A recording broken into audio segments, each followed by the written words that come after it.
Muchas gracias por participar en el 11º Foro Nacional de Cuencas Hidrográficas. Gestión integrada de recursos hídricos con un enfoque de cuenca, una vía hacia la seguridad hídrica. El día de hoy voy a compartir un estudio que de la Universidad Centroamericana realizamos y lleva por título Análisis agroclimático en la microcuenca Salales Petaquilla en el municipio El Sauce en León.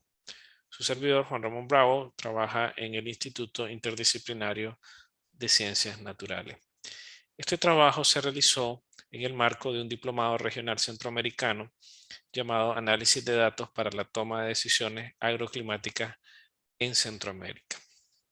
La microcuenca Salales-Petaquilla está ubicada en el municipio del Sauce, departamento de León, cuyas dinámicas territoriales están fundamentalmente enfocados hacia Estelí y León. La localización exacta de la comunidad en temas centrales climáticos la ubicamos en Petaquilla, aproximadamente 31 kilómetros del casco urbano de Estelí, en la parte alta de la unidad hidrológica. Esta zona se caracteriza por tener altas elevaciones y pendientes muy pronunciadas.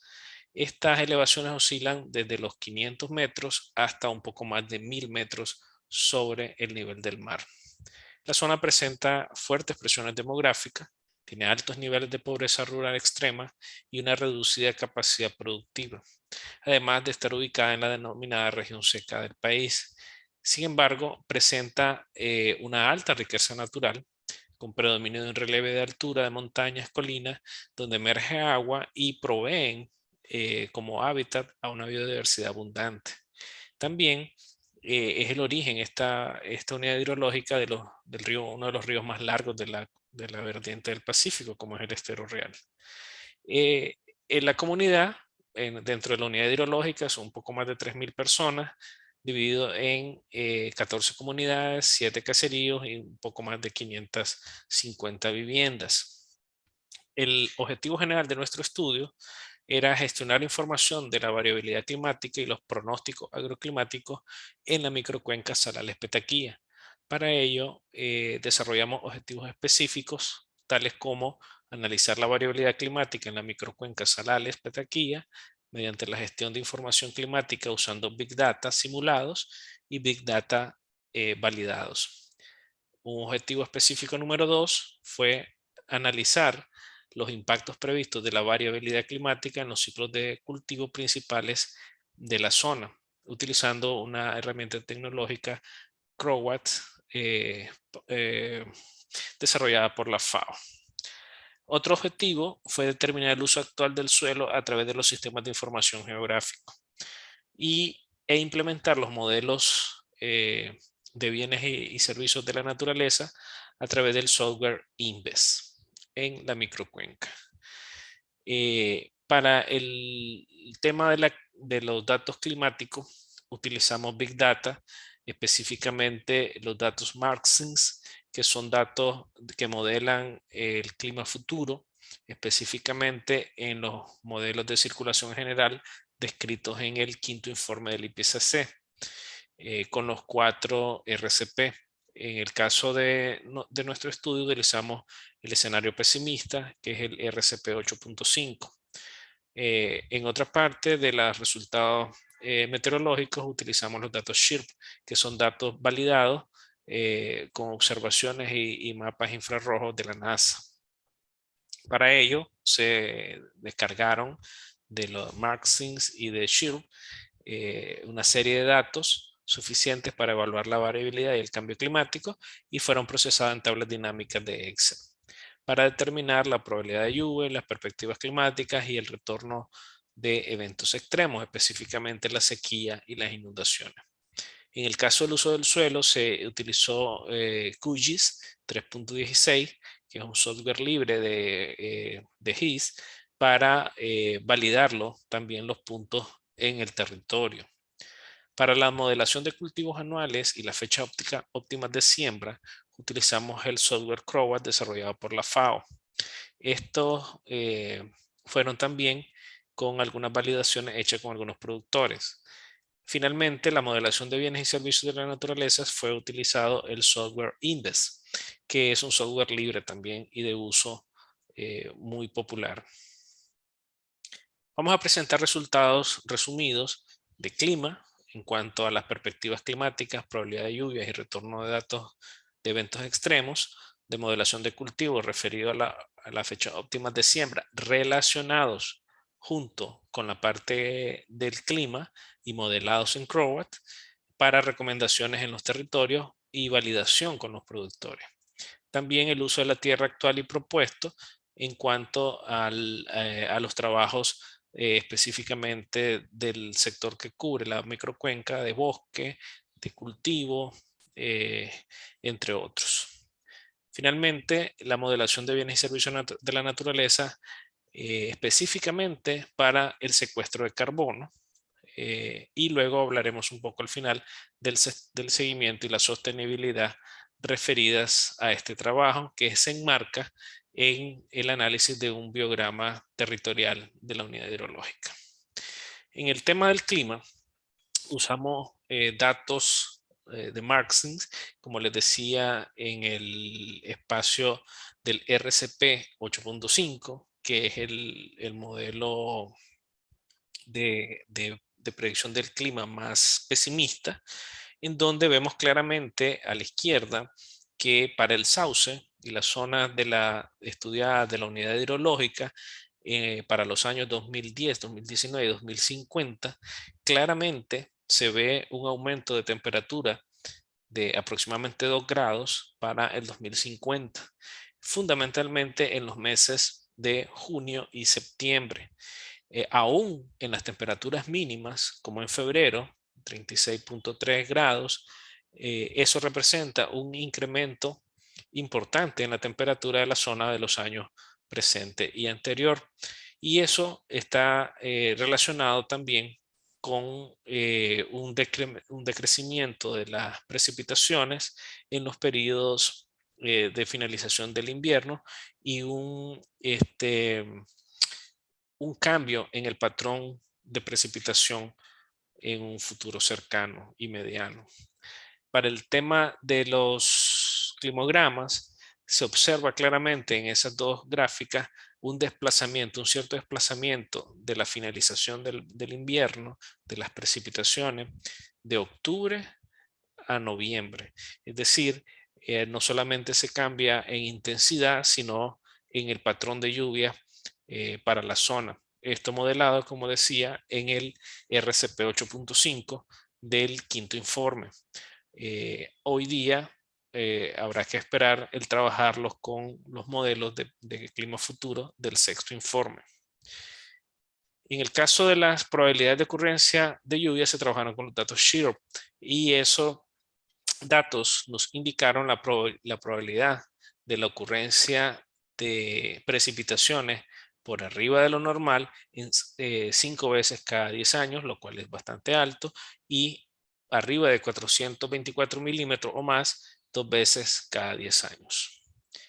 También se determinó a través de un gráfico de terciles la cantidad de lluvia para los meses ASO, agosto, septiembre, octubre, para un periodo de 1990 al 2019, para poder determinar cuánto es la cantidad de precipitación para la zona arriba de lo normal, bajo lo normal y lo normal.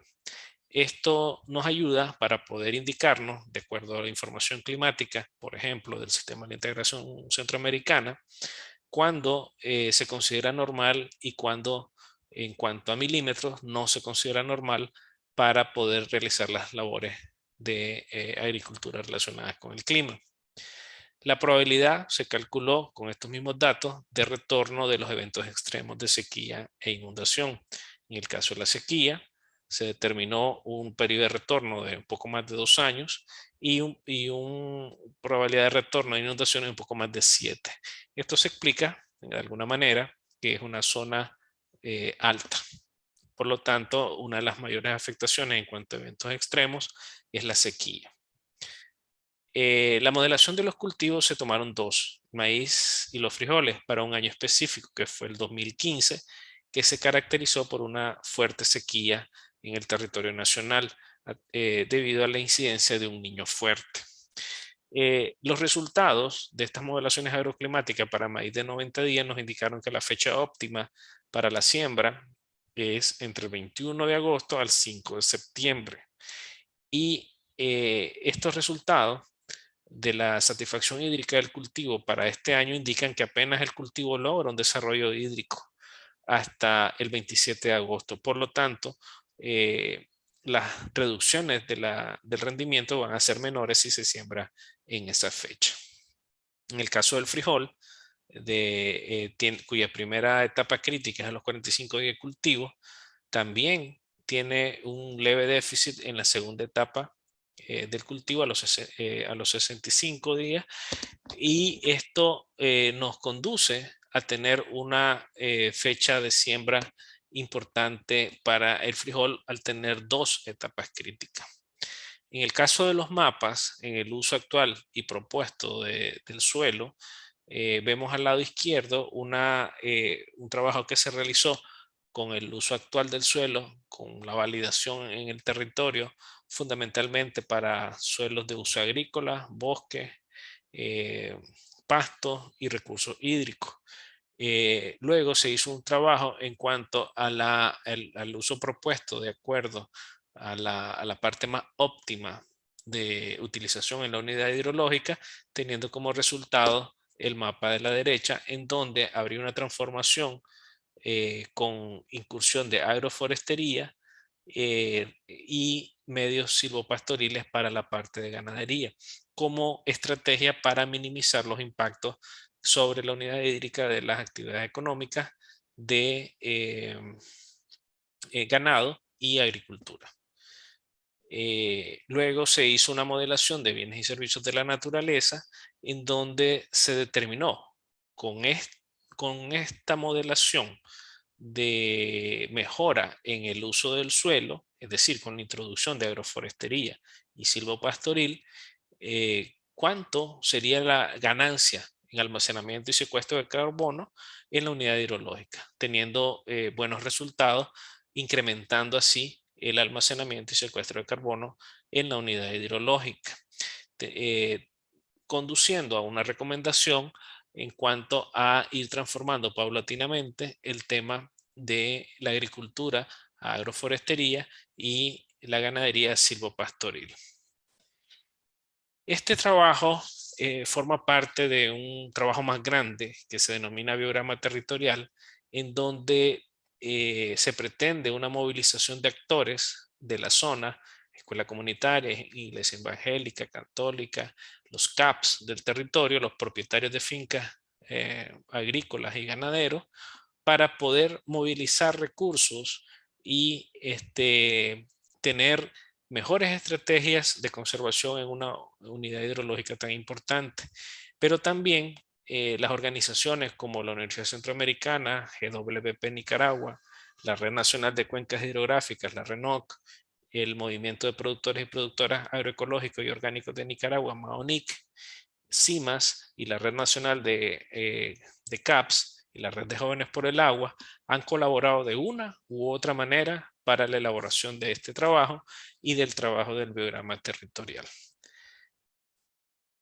¿Qué nos indica este estudio? Que existe una clara tendencia de al menos 2 grados de incremento en la temperatura para la zona en estudio.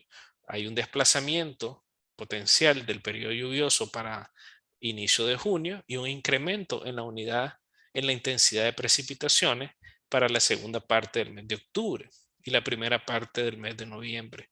Esto es muy importante si tomamos en cuenta que la unidad hidrológica depende mucho de la agricultura y la ganadería. Las perspectivas climáticas para los meses ASO para la zona se estima preliminarmente que se cumplieron de acuerdo a los pronósticos, a pesar de que la afectación de los huracanes ETA y IOTA no alcanzaron el valor máximo de 700 milímetros de agua en la zona. Los eventos extremos en la unidad hidrológica Salares-Petaquilla debe prepararse más para los eventos de sequía que para los eventos de inundaciones. Es decir, las afectaciones de niño fuerte debería ser muy importante para delimitar las estrategias de siembra en los ciclos de producción de maíz y frijol y tratar de tener datos climáticos para poder decidir la siembra de estos granos básicos. Con esto finalizamos y tenemos recomendaciones muy importantes en cuanto a que cuando utilizamos datos climáticos podemos empezar a usar y validar información de Big Data y modelaciones de cultivos y bienes de la naturaleza para poder implementar medidas de adaptación tanto a la variabilidad como al cambio climático y así poder diseñar y establecer modelos de sistemas de alerta temprano enfocados a la producción agropecuaria y a eventos extremos en la zona. Y esto va a permitir poder ir adaptándonos a nivel local, a nivel del territorio, ante los eventos e impactos del cambio climático. Muchas gracias.